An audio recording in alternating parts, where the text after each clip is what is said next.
We've got some amazing news coming out over the next couple of weeks. And in today's video, we're going to talk about how that news will have a major impact on the next steps for cryptocurrency. Yeah, we're having some coins break out kind of nice today, led by Solana. Is this the beginning of a next major pump, or is this just a little fake out as we continue to consolidate in waiting for if we're going to get a rate cut or not in September? We're going to talk about all of that and a whole lot more in today's stream. So if you guys are here, if you're ready, make sure right now to smash that like button. And if you are not subscribed already, because I know that 30% of you guys watching are not subscribed, do me a favor, just click the subscribe button. It's really easy and it's really free. It doesn't really require any. I think you might burn 1 calorie doing it. Burn a calorie, hit subscribe. I'm joined as always by the rest of my team. I got Smay, I got Shrum. Guys, it's been quite a day. I've been up since 6 o'clock this morning. And I'll be honest with you, your boy's tired. So if I don't seem, I know I tried to do energy there in the beginning. If I don't seem energetic, you guys got to bring the heat today. How we doing, Smay? How we doing today? Tim, I'm doing fantastic. I'm ready to dive into the crypto news and the markets today. Guys, it might seem like there's not a lot going on, but a lot is going on, and there's a lot that you can do even in times where there's not a lot going on. So anyways, how are you guys doing? Never know what you're gonna say. Shrum, how are we gonna follow that one up? How are you doing, my friend? I'm better than I deserve, Tim. And I bought a little Solana yesterday, and I'm glad I did. Solana is kind of the darling of the ball today, up almost. I think it got up to 8% today, while the rest of crypto is kind of a bit of a snooze fest in the run up to the data that's going to come out later this week. Of course, we'll talk about what that data is going to be later in the show. There we go. Yeah, we got a lot of things to look forward to, but guess what? Not so much news that we won't have time for some Q&A. So make sure in chat you guys are leaving us your thoughts, your opinions, your concerns. A couple things I've seen already. I have no idea how to pronounce this name, but the last name Smith, and I'm very glad the last name's easy, says, why is your pre-show picture trying to stare through my crypto soul? I don't know. Smay chose it. That was a Smay choosing of the thumbnail. Why did you choose that picture, Smay? I think it conveyed the intense emotions that I think come with trying to figure out the movements in the market. Okay, there we go. There's your answer right there. Blue Mountain Fire said, what up, bros? I missed the Solana pump waiting for an entry. We'll talk about that. We will do some TA on that one today. Also, even though I didn't have this on my planning already, obviously, CRO is one of the biggest gainers. I think of the top 100, nothing has benefited more than CRO. We're going to take a look at the bubbles here in a second, but we'll do some CRO TA. In fact, you know what? Let's go ahead and go over to my screen. Let's look at the bubbles. Let's jump into some technical analysis, and then we'll get into the rest of the show. Like I said, CRO is the biggest one. At one point I saw earlier today, I thought I saw like 30-something% to the upside. Obviously, there's been a slight correction here over the last couple of minutes, maybe last hour and so, but it's still up 23.9%. I'll go do some CRO TA here in a second. Some other big movers. Ray is a coin we've talked about here a lot recently. Pump is up 8.7. Jupiter over there, 7.2%. Again, Solana 7.4. When I say it's leading, obviously Solana is not as big of a bubble as CRO for sure. It's a little smaller than Ray and Pump, but because Solana is a top 10 coin, whereas the rest of these are lower down, obviously the money flowing into these coins, the majority of money probably flowing into Solana. There's a reason why it's up so big. We're going to talk more about that later, but let's start off with the big gainer. Let's start off with the elephant in the room, and that is CRO. Now, I don't know if Shrum has any type of information on fundamentally why CRO is pumping. I'll be honest with you. Didn't look into CRO before the live show. That's not where my attention was. CRO is one of those tokens that if you were to tell me it was in your portfolio, let's say I was doing a portfolio review with somebody and they said, hey, I own CRO. This would be my response to people owning CRO. Okay. I don't really have a great reason to FUD it and to tell you not to own it. It just doesn't excite me and get me out of bed like some other coins do. That being said, I think that CRO can make people some money. Clearly, it's made some money today, hitting a new local high here since back in October of 23. So a new cycle high on CRO here today. It's exploding. But again, I just think there's some other tokens out there that I would rather put my money into. But for anyone who's owning CRO, good for you. I'm glad you guys are making some money. Let's take a look at what we have going on. Just a small thing I'm going to be noticing. I haven't done CRO TA in a long time. Let's keep an eye on trending levels of resistance. There's going to be a couple different things. We call these spider lines from time to time, right? So depending on where you decide to anchor this one, I kind of went back here at first. I'm going to get rid of that one because that one actually makes less sense. Let's go back to the high we had in November of 2022. You can see we have now matched a fourth touch, technically fifth if you count both the touches back here in November and December of 24, but I kind of count those as two. We are sitting at resistance at the moment. Can we break through and make a massive move to the upside? That is going to be the question. You mix that, though, with we clearly also have a rising level of support. You give yourself there a little bit of a rising channel. Could we make a move all the way back down to that support level? That would be the bearish case to the downside. If CRO continues to follow, though, in a similar fashion to the rest of the altcoin space, barring some absolutely horrific news, terrible news, I do not anticipate CRO coming all the way back down towards 9 cents, at least in this current bull market. Could a bear market bring it all the way back down there? Possibly, but I think that's going to be pretty out of the woods here for a bear market move. That would be a 68% move to downside. Not impossible, but just probably not likely in my personal opinion anytime soon. Other things we're going to look at here with CRO. Let's just take a look here. Obviously, we did have, if I kind of zoom out, we did have a daily sell signal here a little bit ago. We're on this fence, though, with this big move. We did get green reversal and bullish momentum. The money flow hadn't flowed positive just yet, but this is one of those I bet you if I were to go down towards, not the 12-hour, let's go 4-hour, though. I bet you the 4-hour had a nice buy signal for us earlier, and it did. But I'm just assuming we crushed that. Yeah, we crushed those levels. We're kind of stretching that 4-hour cloud for a long time. Don't be surprised if that is a small top for CRO and we make some sort of a move back down. One of the indicators we've been kind of playing with more in our community, if you guys are in the Tim Warren trading group, this new indicator, and it's not new because we played with it months ago, but we've been talking a lot more about it recently in the trading group. This Spaceman Bitcoin key level, very interesting stuff to keep an eye on. If you start to come back down, for example, daily open today came in around 20 cents. Is that a level we could at least pull back down towards that daily open and allow the whales who maybe missed out on all the pump to gain a little bit more back there? You know, there's a lot of different things of significance back in here in the 16-cent world. So that would be a dream come true to come all the way back down there. But for right now, enjoy your pump on CRO. I anticipate some form of a pullback. The question is it a mild one, or do we make a drastic pullback back down towards this daily smart trail in that world of 16 to 15 cents would be an area to keep an eye on. The reality is we were just there 2 days ago, right? So anyone who's saying, Tim, you think we're going to drop all the way from 24 cents? Literally yesterday, we were at those levels. Could we see a complete wipeout of all the gains? We have seen that happen time after time after time. Now, am I telling you to go out and short this like crazy? Let me examine it real quick. I might, we're definitely overextended on the RSI. Let me see what this MACD looks like. No turn on the 4-hour MACD just yet, but I'm going to have to assume I go to the level like a 1-hour chart. There you go. We're about to get a nice little bubble pop on the 1-hour. MACD is about to cross bearish. We're clearly heading for a sell signal of red reversal, bearish momentum, negative money flow. So that's going to have a short-term target of moves back down here at least towards 22, 23 cents. If the question is, does it pick up and start going towards that 4-hour, in which case, there you go, 20 cents. I think 20 cents, whether you want to short down to it or whether you want to buy more if it comes back down, I think 20 cents, highly likely for CRO to get pulled back down to.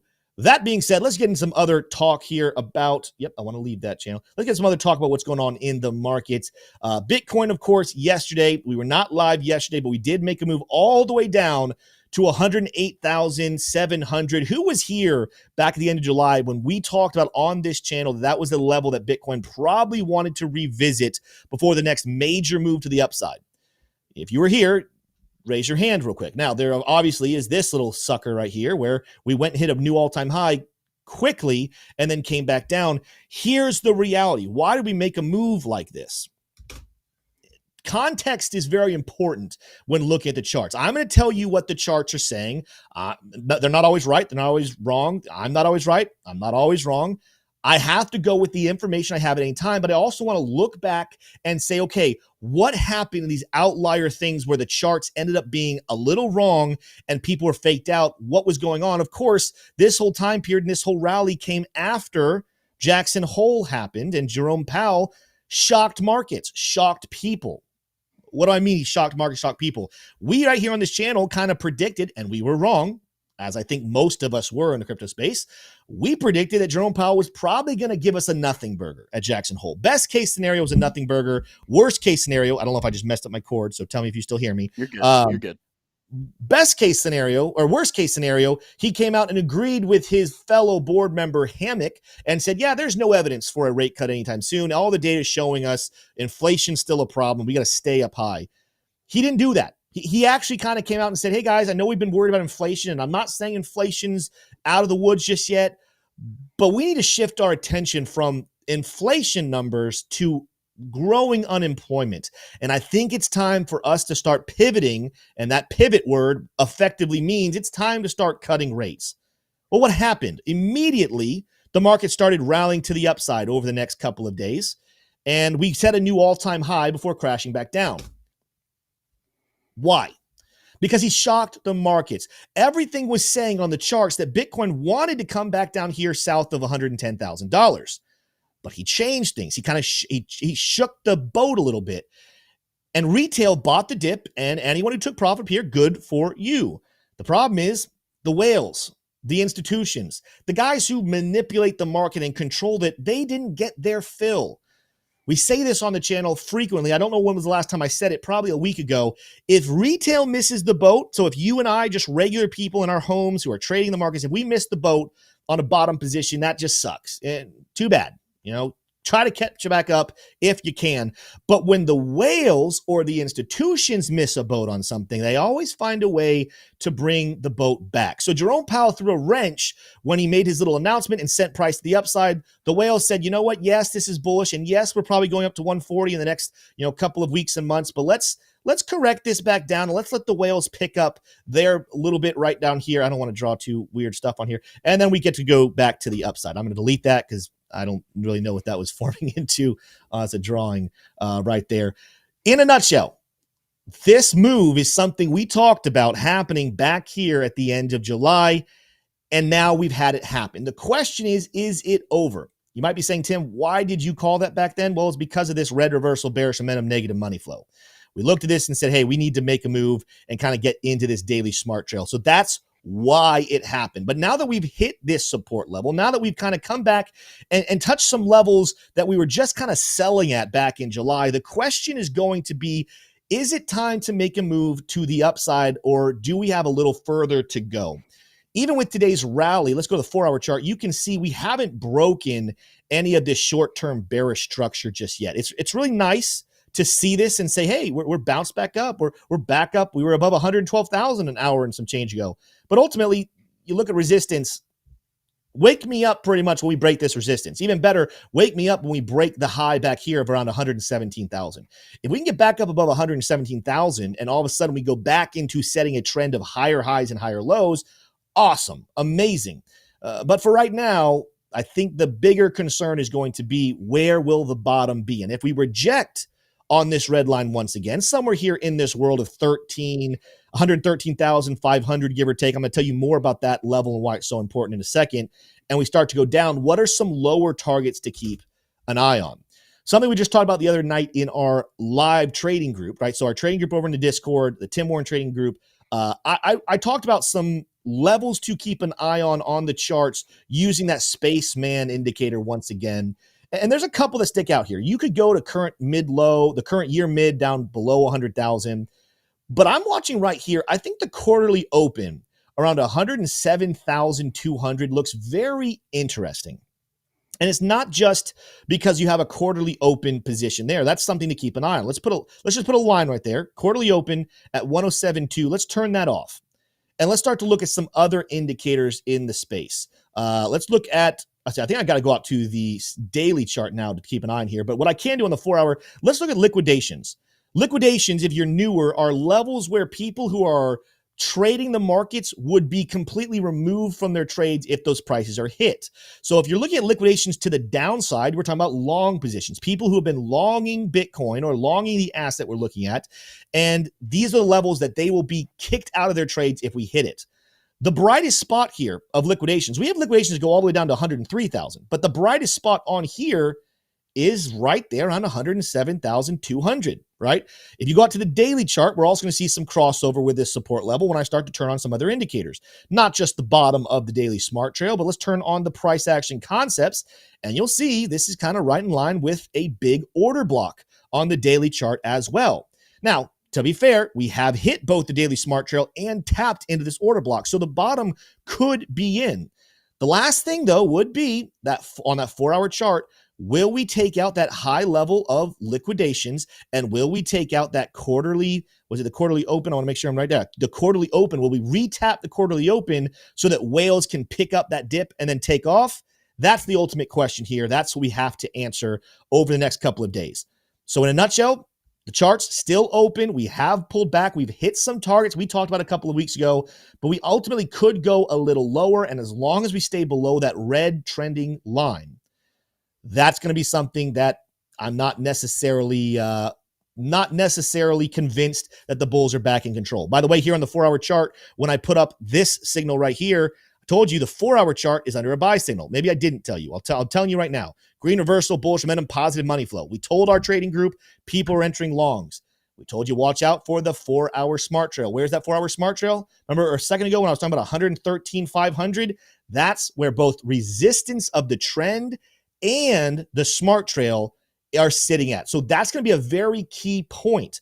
We very easily on a short term can reject on this level and come back down. But if, and this is the if here, if we can break this smart trail and start to go to the upside, all of a sudden, we maybe can start making a case and start to produce some buy signals on charts like the 12-hour chart, where currently we don't have positive money flow, but we do have the green reversal and the bullish momentum. Can we start to put in some green dots and a reversal dot here on the daily chart? And all of a sudden, we're starting to look back towards the upside and saying, hey, we easily could make a move, get through all this nonsense here, this rejection of this, what is it called, a breaker block, and we can make a move back up here towards 123, 124. Oh, by the way, while it's not going to be massive liquidations like what we have down at 107, we absolutely have some liquidity where we can start chasing some shorts out and go all the way up to new all-time highs, up above $126,000. So a lot of things on the table. We're going to get into it later in the show. I show you the what's, the ifs, the levels of both resistance and support that are significant on Bitcoin. We're going to talk about here in a couple of minutes the key areas of news and momentum that could play a role in whether resistance gets broken or do we touch those support levels down below. Last thing I'll say, and I want to give a shout out to somebody in chat right now. Sometimes I give them a hard time in the comments. I'll let you know, if I give you a hard time in the comments, that doesn't mean I don't like you. That does not mean you're not welcome. If you guys give me a hard time, if you guys come into our comment section and critique something I say, I might give a little quip right back at you. To which Felix Cepeda, I see him in here all the time. He's always commenting that we're so bearish and we're clowns. I love, Felix, that you keep watching all of the time. I love that you're here so much, but you're constantly calling us bearish. You're constantly saying we're bearish. I don't know if you're a troll account. I don't know if you just get some jollies out of coming in here. There's not a lot of people out there more bullish than we are, but you're absolutely right. You're absolutely right. We will call things bearish when I see things bearish. And while I don't think these terrible things are going to happen, I would not be doing my job as an unbiased influencer who's not trying to tell you what to do, but trying to make you aware of things that are happening. I would be lying to you. I'd be dishonest, and I'd be not integral. What's the unintegral? If I didn't show you this chart, and that is the weekly chart. That, guess what? I just showed you a lot of things on lower time frames that are looking kind of good. Bearish dot, negative money flow. That's a reversal. That's a momentum dot. That's a money flow. Last time we got that, December/January of 2025. The time before that, March, April of 2024. What were those dates? Those were the local tops. I just want you prepared, everybody, that if that ends up taking root and we go past 107, that smart trail down there is at 97,000 right now. Look what happened back in January. We pulled back to the smart trail. What happened in April? We took our sweet time, but we pulled back to the smart trail. But why am I saying all the other bullish things that I'm saying? It's because, yes, in this bull market, we have seen weekly sell signals 3 times. And all 3 of those times, we pulled back to the smart trail. The first time we saw it, July 2023, smart trail. Second time, April 2024, smart trail. Third time, December of 24, January of 2025, Smart trail. But if you go back to altcoin season of 2020/2021, if you go back to that period of time when the bull market really started to get its legs, and I think, even though I'm not a believer anymore in the 4-year cycle, I think the 4-year cycle is dead. I still think that markets move in rhythms. And I think we're hitting a very similar rhythm to what we saw back in the fall of 2020. The sell signals on the weekly chart back then, right here in August of 2020, we didn't get anywhere close to that smart trail. Next one, January of 2021, we didn't get anywhere close to that smart trail. It wasn't until much, much later we finally corrected and came back down. What's my point? The point is, just how bullish can the news and the markets get? Because if the bulls start to take over with full control, I think we see a repeat of fall of 2020. If they don't, if we just stay in a mundane market, it's still a bull market, but don't be surprised if Bitcoin does temporarily drop below 100,000. And here's where you walk away with this, Felix. Again, I'm talking to you, but I'm talking to other people as well. By the way, Felix, love you. Thank you for being here. Buy the dip, right? You can complain about your current bags going down, or you can buy the dip. If you believe in this project, if you believe in Bitcoin, if you believe in crypto's future, rejoice it dips, because that's what the whales are doing. They're buying the dips. I recommend you guys do the same. All right, there's a lot. I usually don't do soapboxes this early in the show. It's a different day. It's a different day. Let's take a look at a couple other things of interest that you guys should know about. Let's start off here with good old Bitcoin dominance, one of our favorite charts to track altcoin season. It's still going down. Now, we did bounce back up. We're back above 58%, but ultimately we're not making any types of big moves there. As long as this doesn't start taking back to the upside, I'm still extremely confident that we have an altcoin season coming. Whether you can say it already started, I think technically you would say it already started, but it's in such an early days, you can't really confirm it just yet.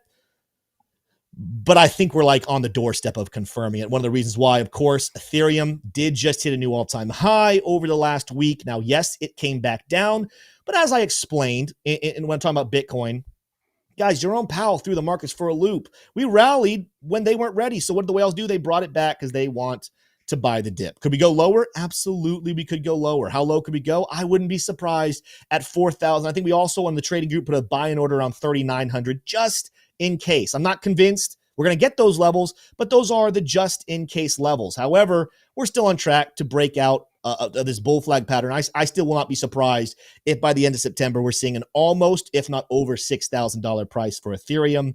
Again, look at this. ETH putting in a higher low versus Bitcoin, lower low. That is altcoins taking over. That is altcoin dominance continuing to do its thing. Coin of the day, though. Coin of the day. I got to spend a little bit of time here. Solana. Again, is it up as much as CRO or Pump? No. But it took a lot of market cap inflows, a lot of buying to get Solana to pump the way it did. It came up today up here to $212. That's the good news. Now let me give you some bad news, right? Again, do I hate Solana? No. Do I hold Solana? Yes. Do I think Solana is going above $1,000 this bull market? Yes, I do. That doesn't mean it's tomorrow. That doesn't mean it's today. This pump, we were talking about this pre-show, and I know, Shrum's going to go a little bit deeper into Solana here in a second, but ultimately, there's not this massive adoption story with Solana. There's not this massive new technology with Solana. There's a technical spike that caused Solana to run a little bit here in this recent move. Guess why? Because we're sitting in a longer-term bearish formation right now. And a lot of times, right before the dump is a harsh word here. I'm not going to say crash. Dump is a harsh word here, but I'm going to say dump. Before Solana comes back down, and I'm going to tell you where I think it can come back down to. You're in this formation where going back to May, we have a rising level of resistance. And if you go back here to June, we have a rising level of support, right? So we have been bullish, but we're constricting, right? If you take the Academy courses in the Tim Warren Trading Group, we teach rising wedge patterns. I really hope we break this pattern in the wrong direction. I hope for my bags that Solana does this. But can I tell you guys, 8 out of 10 times, it does this. It comes back down. And if there was a technical squeeze on it to get it to pop back up, what do manipulators do, guys? We talk about this a lot. Manipulators, they cause FOMO. They bring things up. They convince you to buy the top so that they can sell temporarily and bring prices back down so they can come down here and buy this dip before it continues to the upside. I don't think we're going to see a full-blown breakout to the downside of this formation. If I was just a technical analyst, and by the way, the reason this is so important is because TradFi technical analysts are getting involved. They don't know anything about Solana's fundamentals. They don't know anything about this coin. They're just going to trade it based on the chart. They're going to do something like this and say, oh, we could bring Solana all the way back down to 130, 126. I'm not saying that. I don't think Solana's going to go that low. I'm telling you what, if I'm just a blind technical analyst, that there's a lot of them trading these assets and they see the volume on Solana today and they're looking at this and saying, ooh, I have an opportunity to short here. There will be people who will look at a short and think we could go as low as 126. Now, I don't think we're going to have that happen, but I do believe that it would not be weird, and I think it's pretty normal for us to probably break the bullish structure, break this green line, and come to some support levels down below.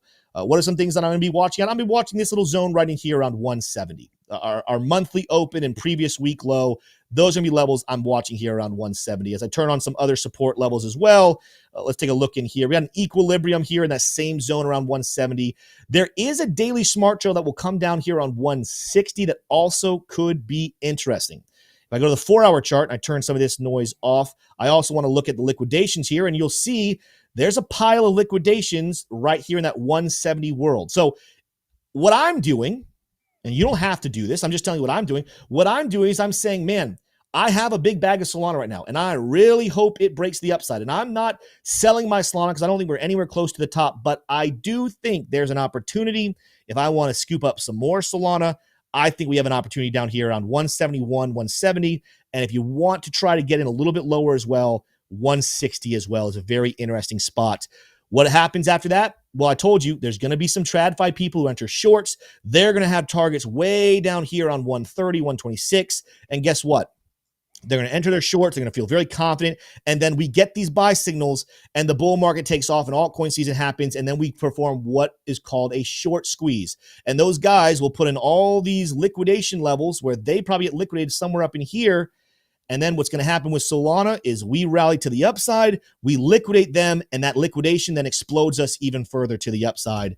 And Solana goes on its merry way in the bull market. That's a play-by-play prediction of what I think Solana's price is capable of. Is it guaranteed? No, it's not guaranteed. Could we just go ahead right now and based off of bullish momentum, shoot through the roof? Absolutely. But in the world of probabilities say correction first, massive rally later. And now it's time to transition into the part of the show. Man, we're already 30 minutes into the show. We only have a couple topics to talk about for a Q&A, but we're going to get into what we're looking forward to over the next couple of days and the next couple of weeks that will have massive implication on the next major pump for cryptocurrencies. Now, first, Shrum, I think you had a couple of notes about Solana, so I do want to open it up to you first before we get into our topics. Anything to comment there, or do you want to just go ahead and jump into the news side? Yeah, I mean, personally, I think that the reason why Solana is pumping today, you see that's the whole ecosystem. Pump.fun, it's because you bought it. Radium. Don't be humble. You bought it, and you know you're a massive whale, and you think that that's the reason it's pumping. Oh yeah, definitely not a massive whale. But yeah, no, I was going to land with that. I did purchase some Ethereum, some Solana yesterday on the dip, right, and have been rewarded for that. Haven't taken profits just yet though, because I do think that there's a chance that we will break up to the upside. But I'm watching, I'm waiting. And I will, if we haven't broken to the upside and gotten higher than a certain price, it's going to take me too long to pull it up. But if we haven't printed a daily candle above, let's say 209, so if today prints below 209, I probably would just go ahead and take profits. I don't want to be holding Solana into the weekend, right? Or hold, like in terms of a swing bag. I don't want to be holding a long trade of Solana into the weekend if we get a bad inflation print on Friday, right? We'll get to the incoming data in just a second. But the fundamentals for Solana are Robinhood just launched micro futures for Solana and some other cryptos.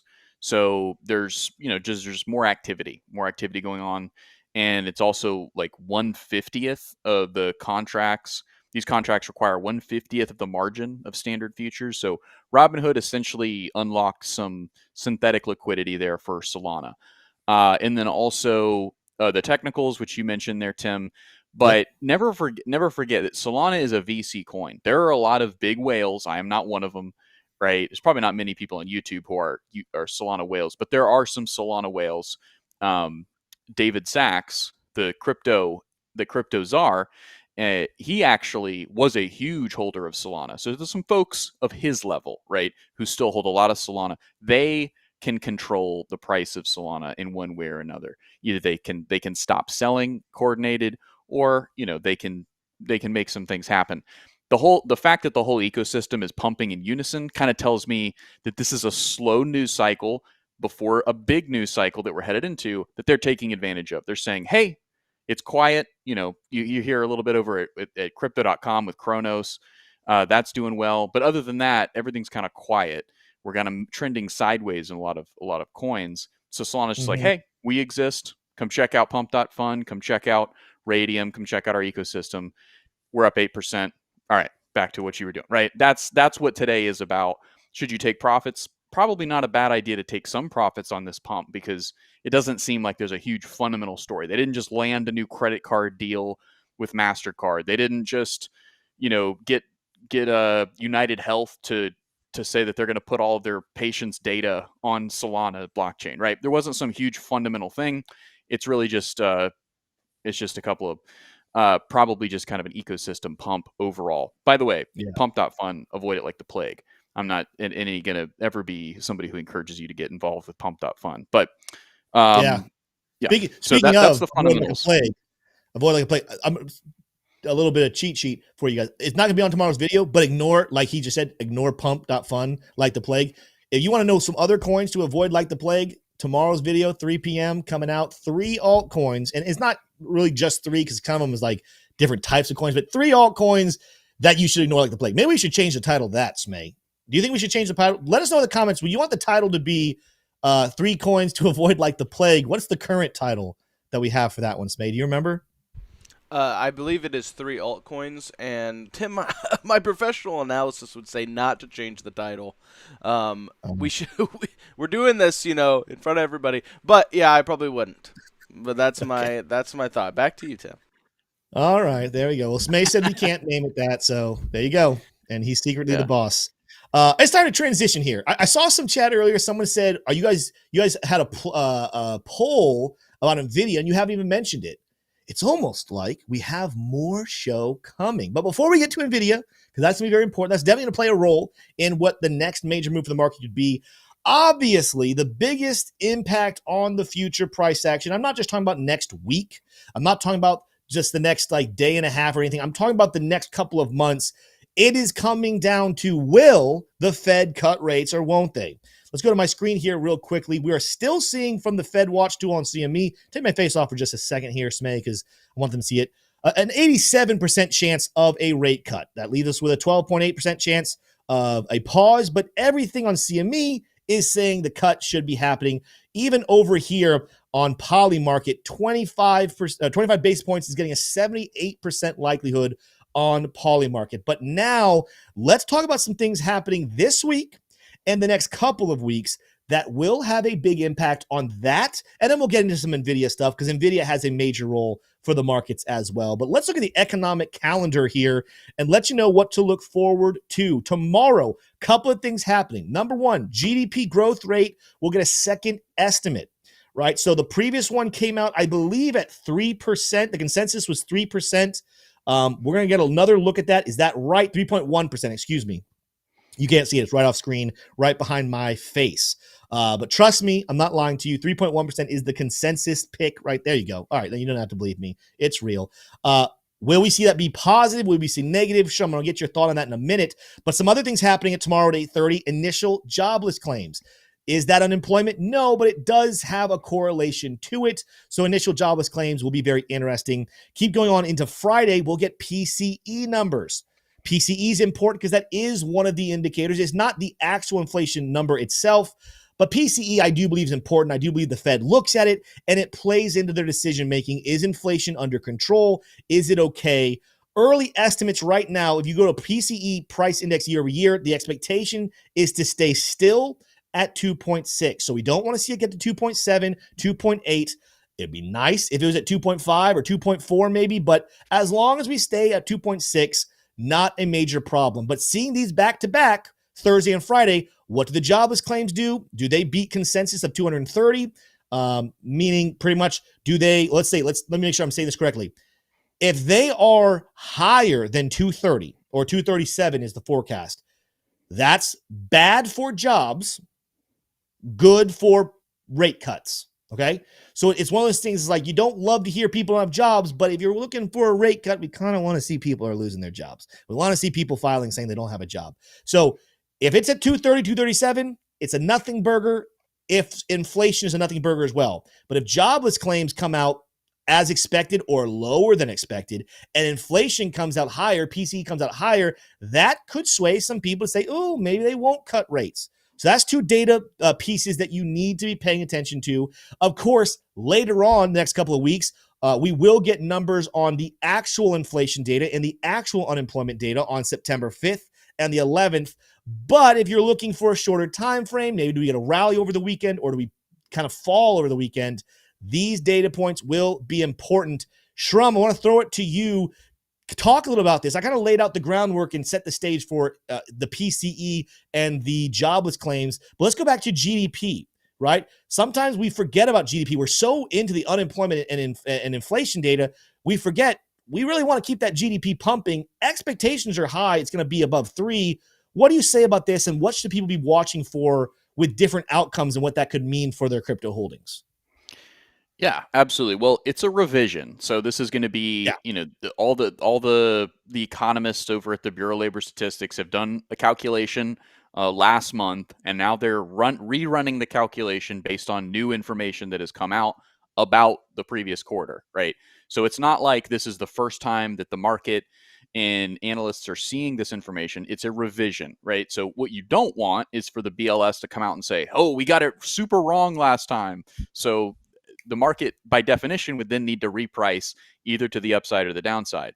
I don't have any crystal balls as to what the GDP print and revision is going to be this time, but it's really a nothing burger unless it really misses and it gets revised much, much lower.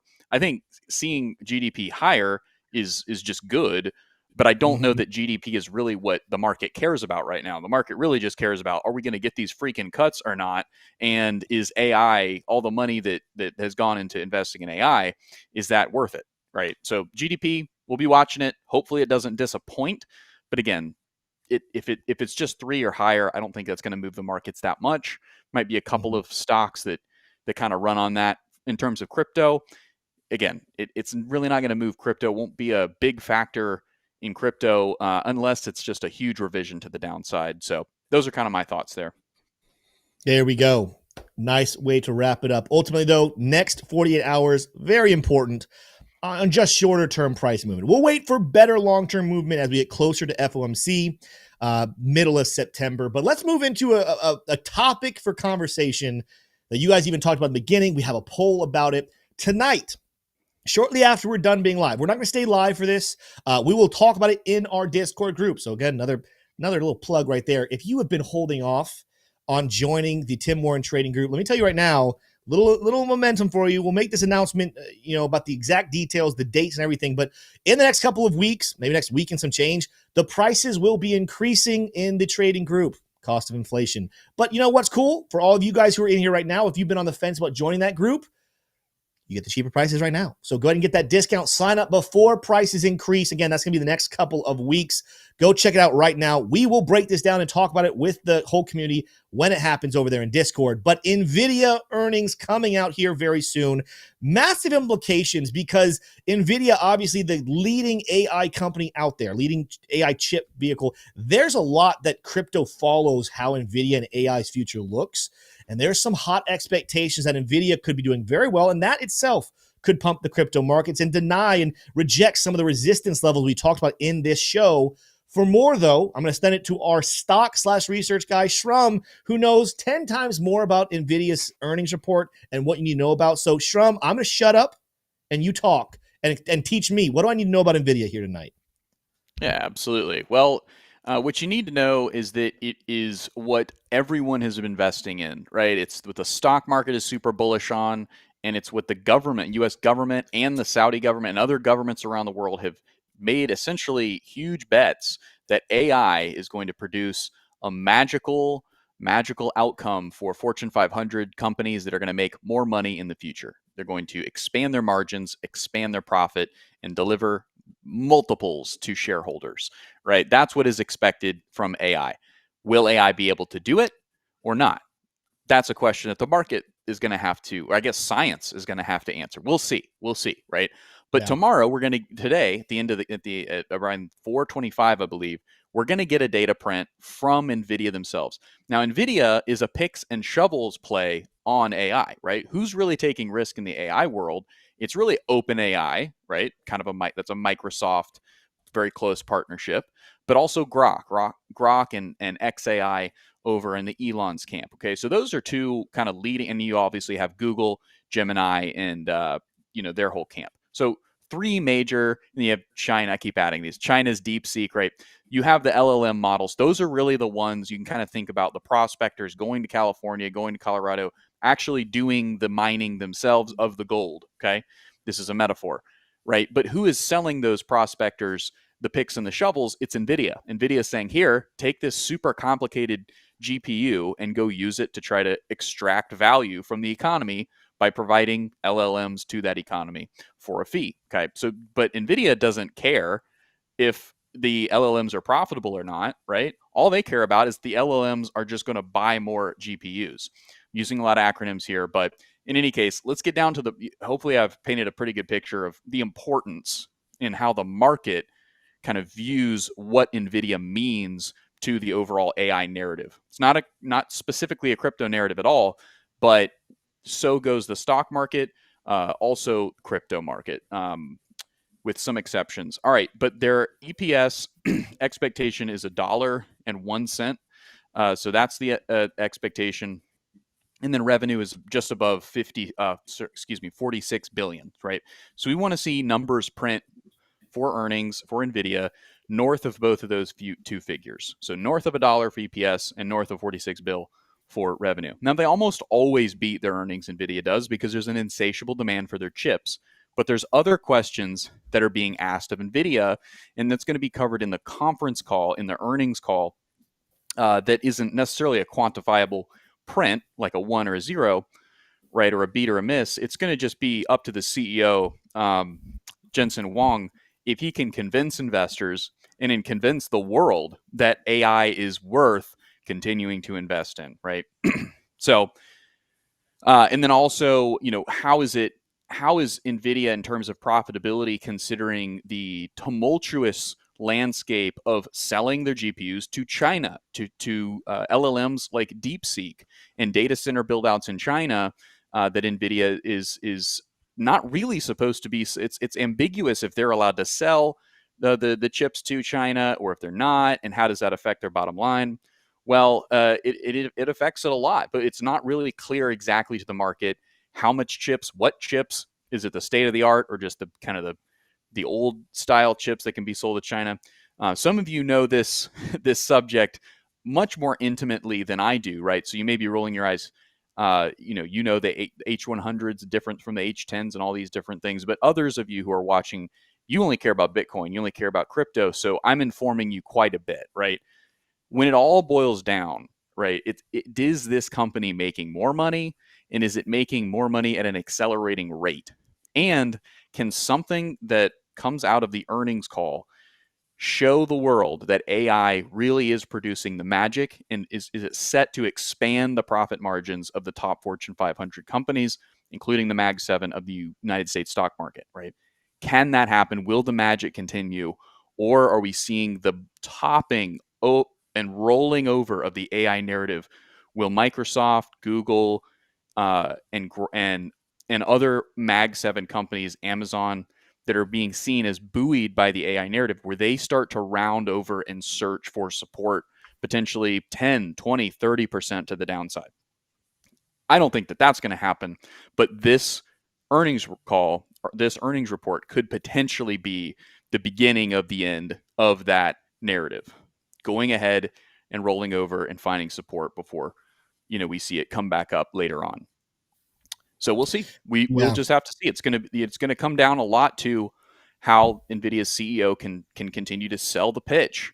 Him and Sam Altman are really kind of leading the charge, convincing America, convincing the world, keep giving us dollars, and we'll keep, building these LLMs and buying and producing GPUs, and we'll see. So that's the dynamic. That's why it's so hotly anticipated.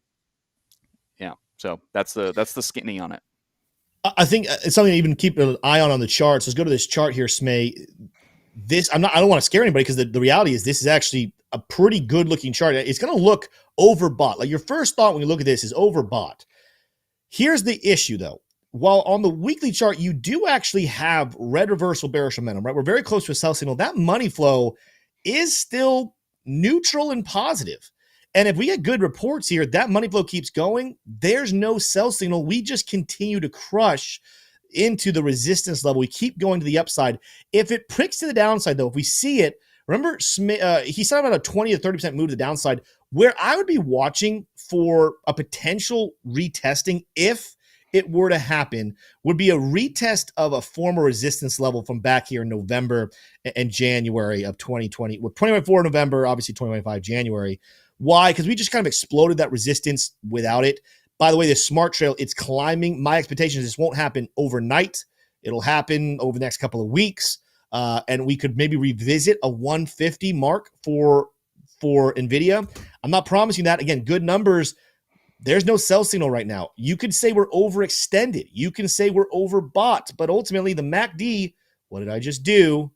Oh, well, I'm going to stay this and make my point and kill this later. The MACD is not bearish. Oh, I just did something very stupid. What the heck? What have you done, Tim? All right, I'm going to fix this in a second. Go off my screen here, Smay. Ultimately, the MACD is not bearish. The RSI is not bearish. The daily chart's not bearish. We're overbought, yes, but in a bull market, you can live for a very long time in the overbought space. What you're doing is you're building some form of a bubble. And eventually, yes, there will be at least a short-term take profit scenario that comes back down, hits support. Is that now? Is it later? The charts are not quite clear yet. Make sure you pay attention here in about, I saw someone say it's not clear till 5, somewhere between 4:30 to 5 o'clock. We will have those reports from NVIDIA, and you're probably going to see some volatility in the crypto space because the markets won't be open to trade the stocks, but you will see crypto react to that report right there. So keep that in mind right there. I got to open up a new Trading View tab and then get rid of my old one so that's not broken. One more note while you work on that, Tim. One more note is that in past cycles, we would have asked the question, which AI cryptos are set to pop on NVIDIA earnings? I don't know that matters anymore. I don't know that that's a thesis that's still intact. If you're super bullish on AI cryptos, that's something you should definitely be very fundamentally confident in, right? I have very little confidence in crypto AIs, AI crypto coins like Render or popular Fetch.ai.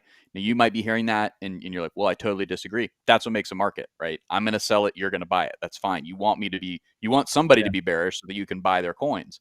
But I don't think that we're going to see a movement in the AI crypto world as a result of this NVIDIA moment, like we've seen in the past. By the way, I do still hold BitTensor Tau. I like that project. We don't have time to talk about why I like that one. All right. Time for some questions, everybody. Time for some questions. I think Michael asked, because I was talking about the trading group a second ago. If you get in right now before the prices increase, you will be grandfathered into that lower price. Yeah, it's not like you pay it for now and then next month you get a higher level. Now, if you cancel your membership and come back like a couple months later, yeah, you might have a higher bill to pay. But if you join the memberships right now, you'll be locked in at current price. By the way, we have some people that have been with us so long. At one point, our lowest level was, I think, $10. And because they've been with us for like almost 3 years at this point, they're still spending $10 on their membership every month because we grandfather people in. We don't just boost prices on people. Again, we'll make some announcements in the next couple of weeks about what the prices will look like on the increase. We got some big initiatives and things we're doing over in the group. So we'll make all those announcements first to the community and then to you guys here on YouTube. But again, my advice is if you've been on the fence and you're saying, yeah, I'll check out that VIP trading group later this fall. Hey, I would save some money if I was you and sign up sooner rather than later. With that said, though, let's get some other questions. Drop some of your thoughts in chat. Smay and Shrum, keep your eyes on. I had one saved that I thought was very interesting from Sean Solomon.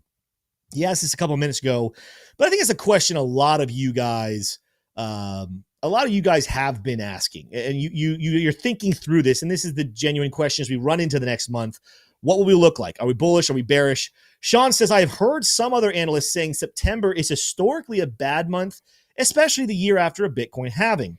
What are your thoughts on September overall? Let's start off here with something I say all the time. I am not a fan, unless you can show me economically something that happens every single year at the same time. Like I can understand if someone said November is always a really good month because of Black Friday. Well, what happens every single year? Black Friday. Okay. So that makes sense to me. If you want to tell me November's always bullish because of Black Friday or December's always bullish because of Christmas, last minute gifts. If you said January's always bullish because it's the first month of the year, if you say something to me and your reasoning is something that happens every single year and it's never broken, all right, good argument. But the concept of saying, hey, Septembers are normally bearish after a halving event, well, that only happens every 4 years, and there's only been so many halving events in Bitcoin's history. I believe that the significance of the halving events are nowhere near as significant as they were before. So I don't buy that thought. Because you know what the other argument would be? Oh, we've never hit a new all-time high for Bitcoin before halving. So don't predict a new all-time high for Bitcoin before we have a halving event. You would have lost out because guess what? In 2024, Bitcoin went to a new all-time high before the halving event. If you had said, oh, we always have an altcoin season 300 days before, we didn't have an altcoin season on time either. Why? Because the 4-year cycle is broken. Saturday video, by the way, guys, I will explain to you just why the 4-year cycle is broken, why it should not be paid attention to, why it will not be the top of this bull market. And I can't wait for the arguments in the comment section. They're going to be great. We have another video, by the way, next Saturday, where we will actually talk about some of the arguments people make to say the 4-year cycle is still intact. But I digress. I'm getting away from the question. September, will it be bullish? Will it not be bullish? People saying it's historically bearish. Throw it out. I don't care. There's nothing significant and consistent about September to say Septembers are always bearish. Therefore, I hate the sell in May and walk away argument. I hate the, well, this month historically is normal. No. Give me consistency and we can talk. Otherwise, we are always in curveballs. Normally, August is an extremely bullish month, and right now, I think we're actually slightly bearish when it comes to Bitcoin. In a nutshell, I don't want to play that game of saying, well, last year it was bearish, so I got to be this way again. No. Let's do some analysis and talk about how this will look. Now, some things that I've been watching, and I didn't bring this up earlier doing Bitcoin TA. We had a lot of notes on Bitcoin TA. If you weren't here for the beginning, go back and watch that. I really think that there were some great nuggets of gold in talking about what to expect in the future from the charts. But something that's going to be very important is the 4-year cycle top theorists will believe that the top will come sometime between the end of September and the beginning of November. What is that in a nutshell? It's probably somewhere in October area. People are expecting a top. Okay. That's simply because the 4-year cycle is not actually a 4-year cycle. It's actually a 3 or 11-month cycle, but that's a whole complicated thing. Don't worry about it. Just trust me if you don't understand this. 4-year cycle top theorists say somewhere between the end of September and the beginning of November, we should have a top to the market. All right. Just so you know, that's the time frame. I actually think there could be a little local top at that time. Why? Because I think that we will get rate cuts. I think we'll rally early before the rate cuts. I think the excitement will wear off a little bit. People will take some profit. We'll have a nice little correction and then go back to the upside. What's another thing that's kind of saying that? Well, let's go look at the M2 money supply. Now, the M2 money supply is by no means a perfect indicator. Someone might have asked, I made a video last week about, what was the video about? Anyway, I didn't include the M2 money supply, and people asked why. I said, because the M2 money supply can be inconsistent. Like the M2 money supply is not an indicator used. Oh, that's what it is. We made a video about what to look for to call the top of a bull market. I did not use the M2 money supply. Why? Well, let's look at the M2 money supply in the last couple of tops for this market. Let's go to the other longer chart here and take a look back here. Top of 2021, it didn't call it either time. If you want to say, oh, well, April and May was the top. M2 money supply barely had a pullback. It had a little bit of one and we came back down, but that wouldn't have called the top. Then we ended up topping out November of 2021. M2 money supply would run all the way over here until June of 2022. Bitcoin price at that time was coming all the way down here to $19,000, $18,000. So if you had waited on M2 money supply for a bull market top call, you would have missed out. Same if you go over here back all the way to 2017, 2018. Was there a little mini top thing here? Yes, but you would have looked and said, oh, we're going to make another major rally on M2 money supply into May of 2018, maybe all the way to July. Didn't work, right? So M2 money supply, not necessarily great for calling tops of major movements. But in smaller, consistent bull market trends, it's been very good. If you track it all the way back to the bottom, back in November of 2022 / December 2022, it's been really good at telling us, hey, we're pumping during this time, we're falling during this time, we're pumping, falling, pumping, falling, pumping, falling. What does this say? Well, this says, if you're following it right now, are we following it perfectly? No, we're not following it perfectly, but we're still consistent. This would imply we should keep running into, guess when? The end of September. And then we have a little pullback till when? The end of October. What did I just finish telling you? 4-year cyclist will tell you the top of the 4-year cycle is going to be somewhere between the end of September, end of October, or pretty much anywhere in the month of October.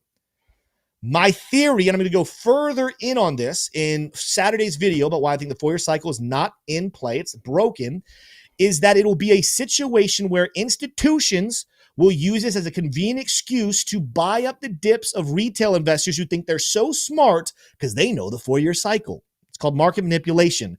If I know that this asset's very wealthy, but it's hard to get a hold of, let me create or drive a narrative to convince retail investors to buy at bottoms and sell at top. Sorry, I said that wrong, but that's the right way to do it. Buy at the tops and sell at the bottoms. Or in other words, they're going to make you think for a moment, you guys are going to take profit for your cyclists. You're going to see a Bitcoin bounce up here. You're going to take profit right up here in late September. You're even going to see Bitcoin start to correct. And you're going to think, oh, I'm so genius. I'm so smart. I timed the top perfectly. And then, right as you're feeling comfortable and you're completely out of the market, institutions say, thank you. We'll take it from here. Let's go to crazy new all-time highs. And retail was left out of it. By the way, M2 money supply is suggesting October correction, October bounce, new highs coming sometime in November.